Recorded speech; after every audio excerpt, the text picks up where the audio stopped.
Ավետման տոնի առիթով գարնանաբույժ ծաղիկներ կանանց ու աղջիկներին։ Քնարական երեկոյի մեկնարկը մայրության սիրով ու բնության շնչով տրվեց համահուն սայրյանական պոեզիային։ Սյունեցի հանճարեղ բանաստեղծի գրական ժառանգությունը Գյումրիում ներկայացնելու նախաձեռնությունը Գյումրիի ավագանու անդամ Կարեն Սիմոնյանինն ու Համո Սահյան պոեզիայի կենտրոնինն է, որի ղեկավարը Սահյանի որդին է, Նաիրի Սահյանը։ Համո Սահյանի տղան Նաիրի Սահյանը, ում հետ ծանոթանալով ես հասկացա ինչ բան է որդի լինելը, որ յուրաքանչյուր խոսքում ասում եմ մինչև վերջին ուժս, մինչև վերջին շունչս փորձելու եմ մեծարեմ իմ հորը եւ պատիվը բարձր պահել։ Այդպիսի էմոցիաները չէր կարող անհաղորդ չմնալ իմ կողմից եւ մենք փորձեցինք մեր աջակցությունը տալ, որպեսզի այս հրաշալի երեկոն կայանա։ Զանգարը չասած էսպիսի բան է կոզում անենք մի անգամ առանց ոչինչ բան։ Ես կանեմ, ես կանեմ, ես կանեմ, կազմակերպչական աշխատանքներ հովանավորում ու փառքասում եկավ։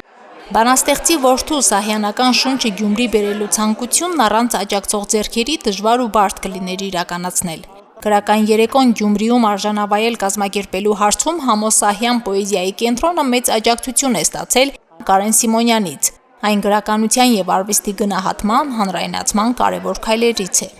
Սահյանի խոսքը պարզապես չի կարտացվում, այն զգացվում է, ապրում է մեր ներսում, դառնում մեր սեփական մտքերն ու ապրումները։ Սահյանի պոեզիան մեզ սովորեցնում է սիրել հայրենիքը ոչ թե մեծ բառերով, այլ ամենօրյա զգացողությամբ։ Նրա յուրաքանչյուր տող հիշեցնում է, թե որքան հարուստ է մեր ներաշխարհը, երբ մենք կապված ենք մեր արմատներին։ Այդքան ելավ քարին սարսռում է քարը, քարերը վեր թռան, եւ ինձ մի պահ թվաց քարերի տակից քնած դարերը վեր թռան։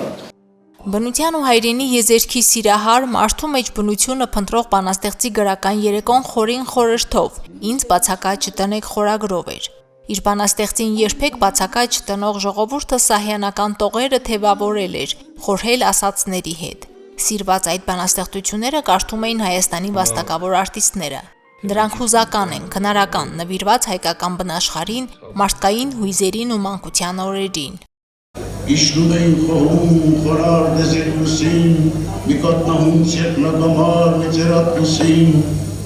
Սահյանի պոեզիան մարդու եւ բնության ներդաշնակ ապրելու, մարդկային հոգու գաղտնարանը բացելու, Հայաստանի քարերի հետ խոսելու լեզուն է։ Նրա բանաստեղծությունները դրանով են հարուստ եւ հենց դրանով են հուզում մարդկանց սրտերը։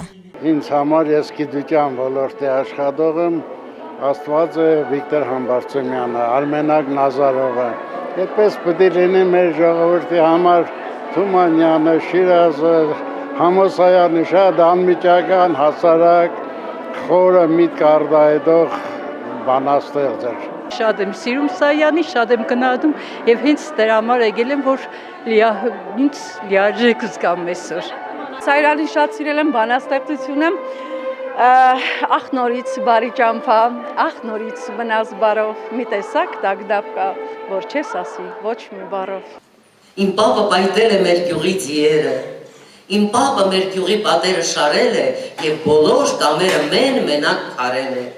Ջրել է իր այգին ու մարգը պահել է եւ արդար քրտինքով իր տունը պահել է։ Համո Սահյանի խոսքը որքան պարզ, նույնքան էլ խոհական է համամարտկային։ Իրեն բնության մի մասնիկը համարող բանաստեղծը հայրենիքից չհեռանալու, գարունները հայերեն բերելու աննկարագրելի զգացողություններ է հաղորդում։ Սահյանական պոեզիան դարձել է նաև երգ։